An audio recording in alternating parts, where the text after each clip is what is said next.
Queridos amigos, episodio número 46 de Fin de Político. Nada más y nada menos. Oye, tú estás muy feliz, tú estás muy brindando, tú estás muy Johnny Walker. Háblanos de ese Johnny Walker, Daniel. Este Johnny Walker es etiqueta dorada. Es un whisky 18 años de la casa Johnny Walker. Yo debo confesar que lo he tomado muy poco porque tenía eh, una especie de prejuicio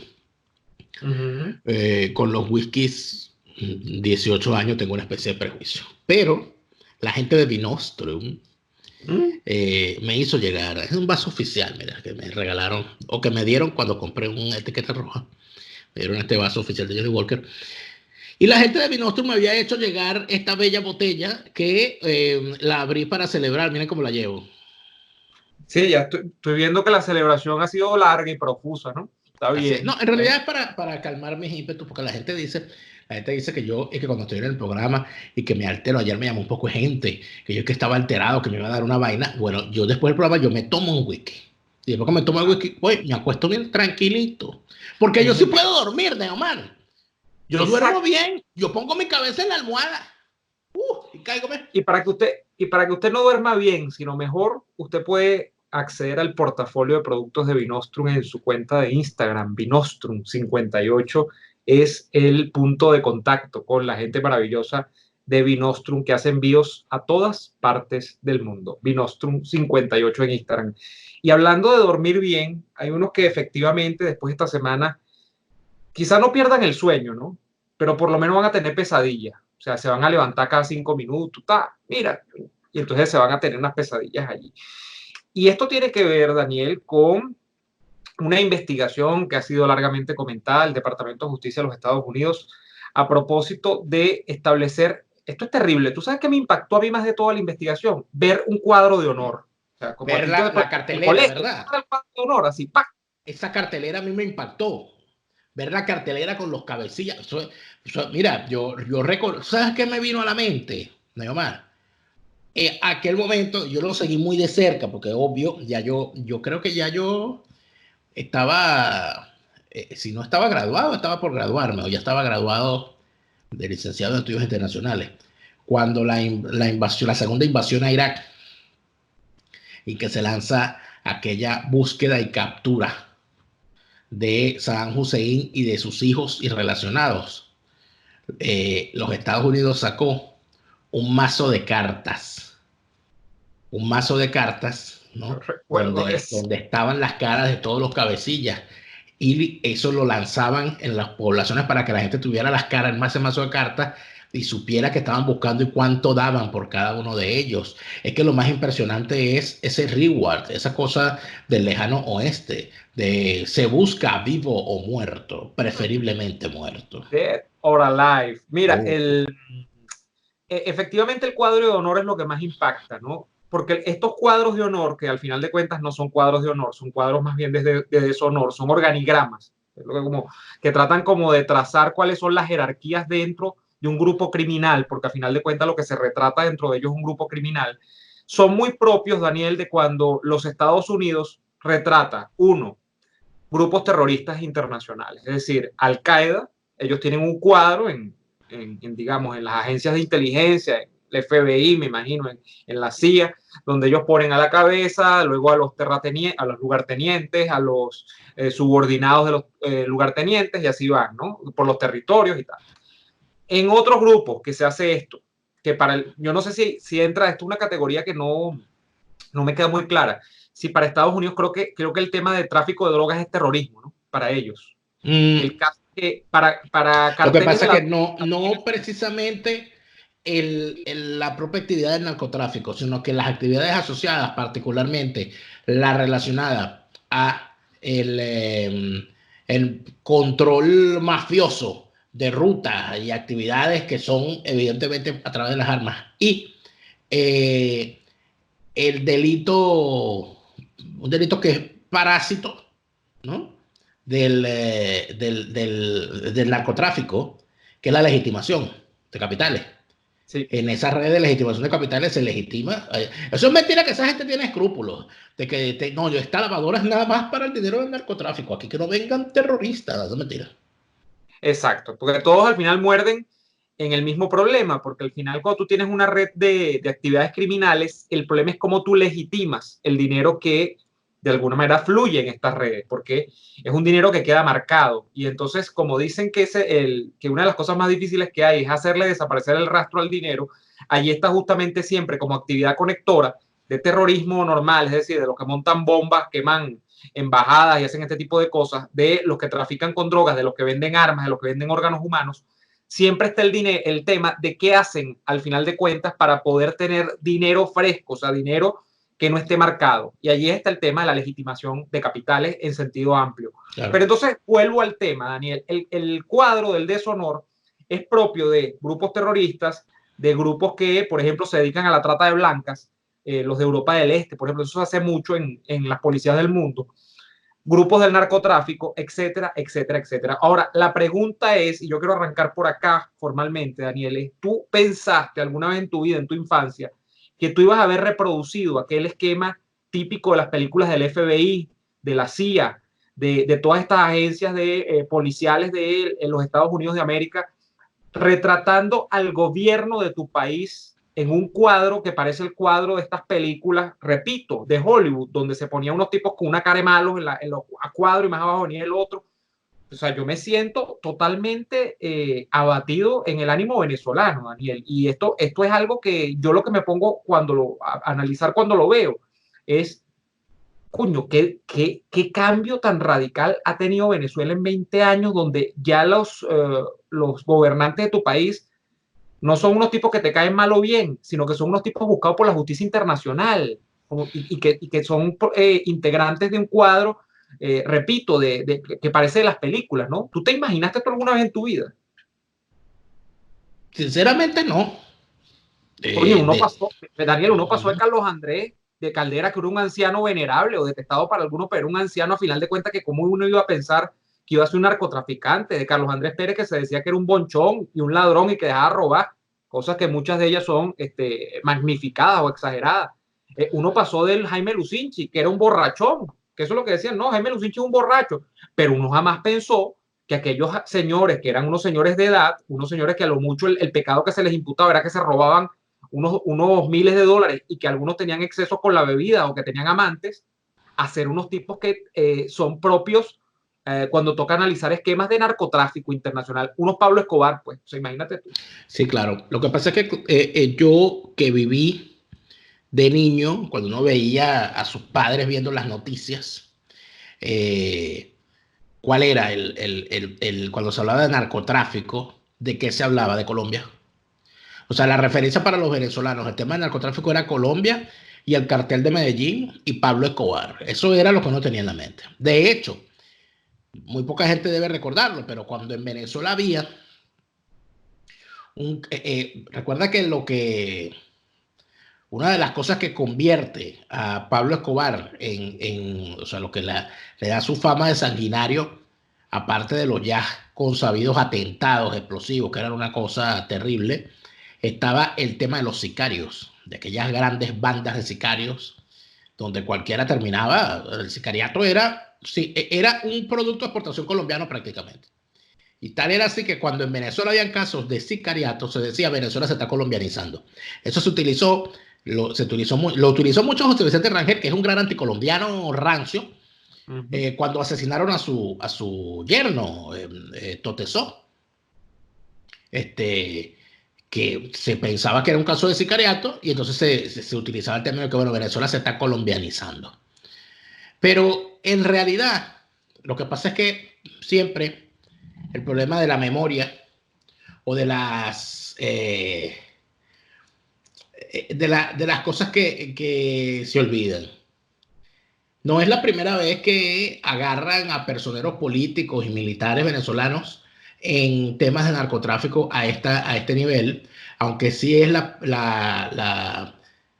cosa más grave que nos ocurre en Venezuela y por supuesto que ya esto rompe todo lo previamente, pero que es imposible material y matemáticamente imposible, sociológicamente imposible, que nosotros hayamos llegado a un narcoestado de la nada. Esta gente no llegó en platillos voladores, estos no son extraterrestres. Mira, aquí ocurrió para que se llegara a un Reverol o a un Cliver Alcalá Cordones.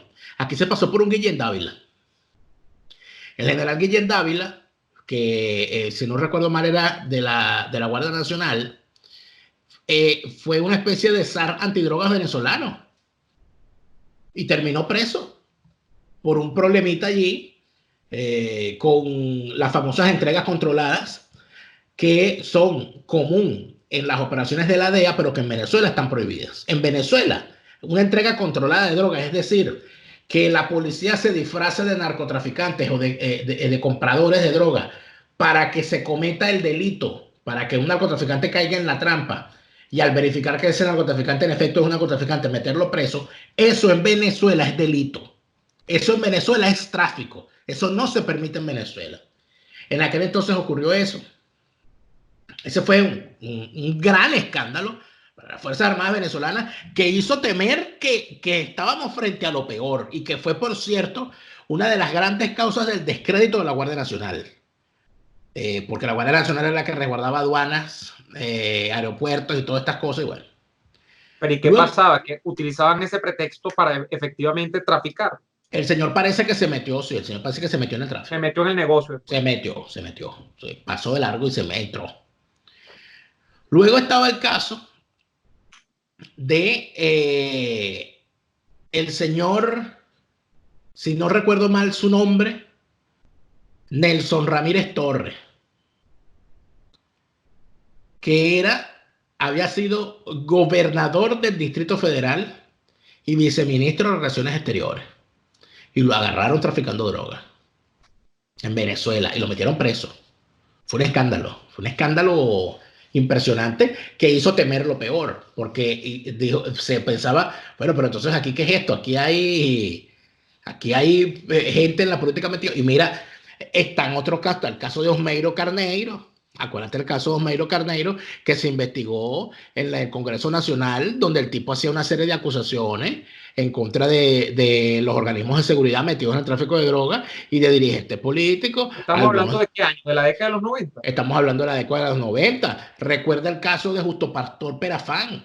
Justo Pastor Perafán fue un personaje que se escapa de Colombia, se asienta en Venezuela, se hace cirugías plásticas y toda aquella cosa, y él era un socialité, era un político, tenía carnet de Acción Democrática, era sedenista, participaba en las convenciones de Acción Democrática, tenía fotos con todos los artistas de Venezuela, y eso causó un gran impacto en su momento cuando fue capturado y deportado. Tú sabes que el negocio de la droga, Daniel, debe ser que es tan tentativo, o sea, tan tentador, tentativo es que fuese como vacilante, ¿no? Es tan tentador que ese ejemplo que tú estás poniendo de algunos funcionarios militares que en Venezuela, después de que presuntamente combatían, como es el caso, porque aquí vamos al caso actual, ¿de dónde sale Néstor Reverol?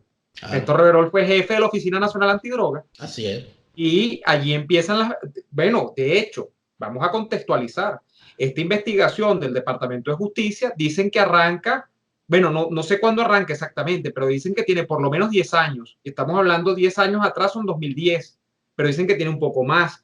Estamos hablando de cuando Maduro no era presidente. Maduro tiene 7 años siendo jefe del Estado en Venezuela. Entonces, estamos hablando de cuando Reverol estaba empezando y en desarrollo su carrera como militar. Por ejemplo, en Venezuela, Reverol sale en el cuadro de honor. Está abajo entre la seguidilla. Pero es que no puede ser distinto. No puede ser distinto. Recuerda el carro. Recuerda mucho. Mira, tú sabes qué pasó en Colombia cuando acaban con el cartel de Cali de Pablo Escobar. El de Pablo Escobar era el de Medellín. El de Medellín. El de Cali era el de los hermanos Orejuela. El de Cali queda en pie unos años porque el de Cali se había conectado con la Policía Nacional, con las fuerzas norteamericanas que estaban allí para tumbar a Pablo Escobar. Entonces queda en pie el cartel de Cali. ¿Y qué ocurre? Que la plaza o el puesto de negocio que deja el cartel de Medellín de Escobar, que ya no existe, ¿de dónde salen los famosos paracos? los paramilitares. Creo que hay un famoso grupo un famoso dúo de hermanos, creo que son los Castaños. Los Castaños. Ellos eran combatientes de los Pepes. Los Pepes eran las personas perseguidas por Pablo Escobar que le juraron la guerra a muerte. Ellos no estaban en un principio metidos en el negocio de la droga. Cuando Escobar deja vacío la vacante y cuando Escobar deja los Pepes, parte de los Pepes, como el caso de los hermanos Castaños, que están presos actualmente, creo que en los Estados Unidos. Uno, el otro lo mataron. Eran tres, ¿no? Eran tres. Claro, porque entiendo que eran dos. Carlos Castaño, que era el gran líder carismático, aquel, también retratado en la serie Narcos, por cierto, un actor que lo imita a la perfección casi. Y los jefes de eso eran los hermanos Castaños y Salvatore Mancuso. Eran los tres grandes jefes de la autodefensa. Unos tipos que nacen para combatir el narco, porque además tenían un problema ideológico con la FARC, porque esto es lo que llaman el surgimiento del paramilitarismo de derecha en Colombia, que yo no sé cómo puede tener un tema ideológico eso, pero la FARC se supone que son una fuerza de izquierda, y las FARC colaboraron en una época con Escobar, de hecho le ayudaron a hacer el atentado al Congreso. Escobar los usó, en realidad, como le dio una gana, Escobar usó a mucha gente.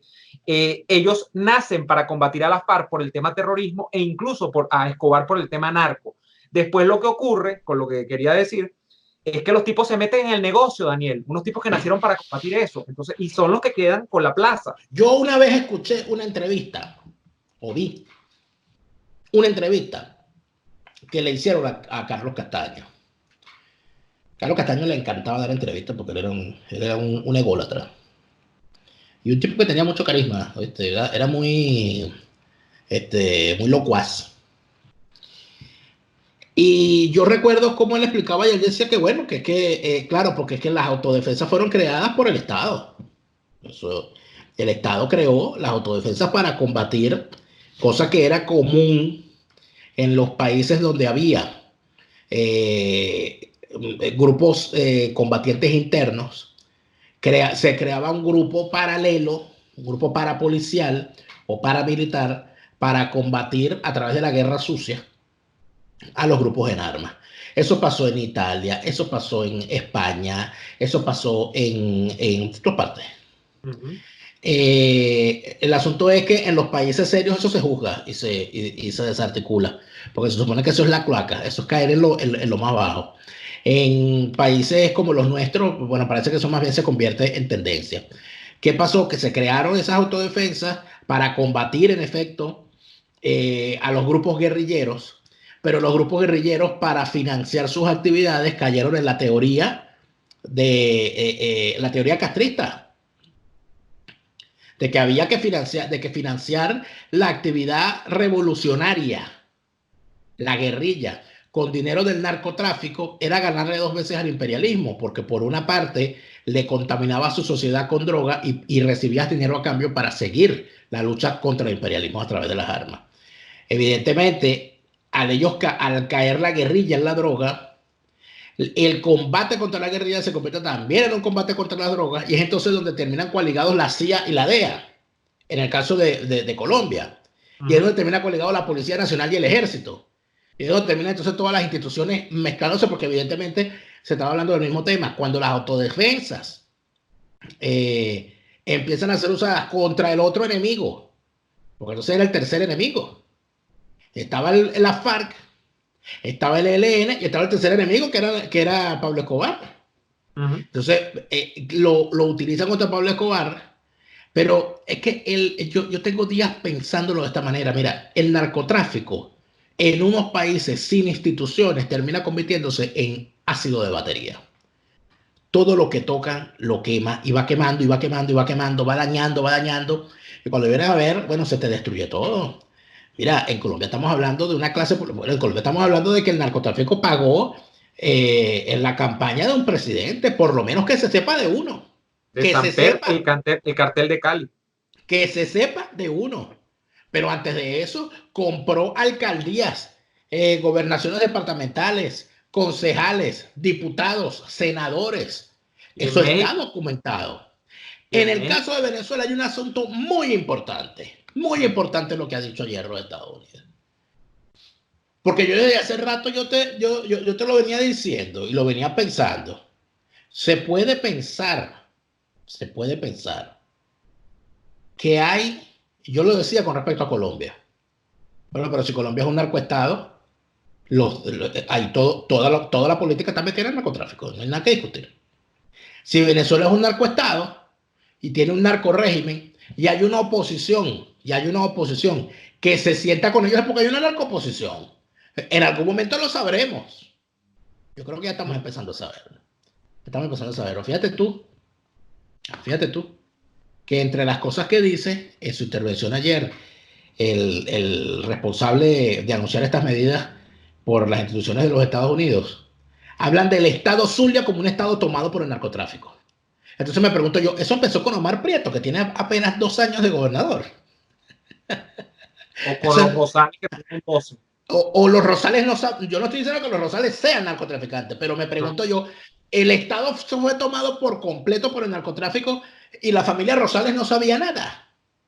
Y ahí empiezan. Y Pablo Pérez no sabía nada. Pero acuérdate de una cosa. Y los alcaldes y los políticos Mira, que hacen política allí, porque fíjate tú una cosa que te voy a decir. Pero es que acuérdate una cosa, y la gobernación del Zulia no la ganó Guanipa y se la quitaron. Claro, y se la quitaron. Hay territorios que no se pueden entregar. Allá a estas alturas no se pueden entregar. Está Bolívar, que lo ganó Andrés Velázquez. Por ejemplo, exactamente. Pero fíjate tú, el caso de la familia Meleán en el Zulia.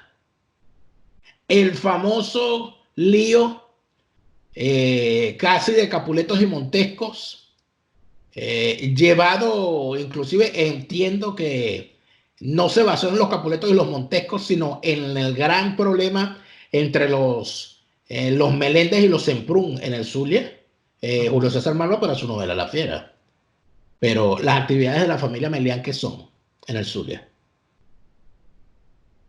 El Nené Meleán, un señor entonces que es prácticamente respetado por todo el mundo. Venezuela ha sido un país narcocomplaciente. El dinero del narcotráfico ha entrado y ha capturado prácticamente áreas, por ejemplo, el tema que conozco bien, el tema del negocio de la aviación en Venezuela. Hubo un momento que quienes éramos honestos en determinada área, en lo que se refería al negocio de la compraventa de aeronaves, nacionalización de aeronaves, manejo de aduana y matriculación. Cuando la gente, los que éramos honestos y estábamos en ese negocio, empezamos a ver lo que allí pasaba, nos fuimos. El que era honesto se fue de ese negocio, porque eso lo agarró el narcotráfico. El tema de tener una aeronave en Venezuela, bueno, prácticamente es casi sinónimo de estar metido en el narcotráfico. Entonces, todas estas cosas, es imposible que hayamos llegado a esto. Neomar, es imposible que hayamos llegado a esto. De la nada, dices tú. De la nada. El chavismo no inventó nada. El chavismo tomó lo que había y lo magnificó y lo convirtió en todo esto. Sin embargo, yo nunca pensé, como te digo, y es lo que me tiene un poco así como más tumbado contra el piso, que iba a ver a los que se supone son la representación política de este país metidos en un cuadro de esta naturaleza. El día, bueno, estamos grabando esto el viernes, el día jueves, para cerrar, el Departamento de Justicia de los Estados Unidos ha ofrecido recompensa por el propio presidente de la República Bolivariana de Venezuela, que se llama Nicolás Maduro, y aguas abajo por una cantidad de personeros como Tarek El Aizami, Diosdado Cabello, Vladimir Padrino no, a Vladimir Padrino hay que entregarlo gratis, no están pidiendo medio por él, no están dando medio por él. Y así, un largo etcétera. Venezuela ha quedado catalogada después de todo esto, entonces, su gobierno, mejor dicho, su gobierno como un narcogobierno cooperador del terrorismo internacional. Nosotros le agradecemos a Vinostrum.com, Vinostrum.com no, Vinostrum58 en Instagram, @Vinostrum58 en Instagram, por todo su apoyo siempre y por estos fines de semana sabrosos que nos permiten tener. Le agradecemos a la gente que nos apoya en Patreon, patreon.com, patreon.com/delaraf es el de Daniel, patreon.com/Neuadolfo es el mío. Agradecemos que vayan abajo acá al link del comentario destacado y la descripción, que es el link de la segunda parte de este programa, que es la ñapa en el canal de Daniel. La ñapa de hoy lleva por nombre: Con mi capo no te metas. Porque Porque siempre hay unos que salen a ver, que son alcahuetas, Daniel, nacieron alcahuetas. No, cabrones. Ok. Mira, y les pedimos por favor que se suscriban al canal acá y el de Daniel, que activen la campanita para que les lleguen las notificaciones y que también le den like al video y lo compartan en sus redes sociales. Sin una despedida más larga, nos vemos en la próxima.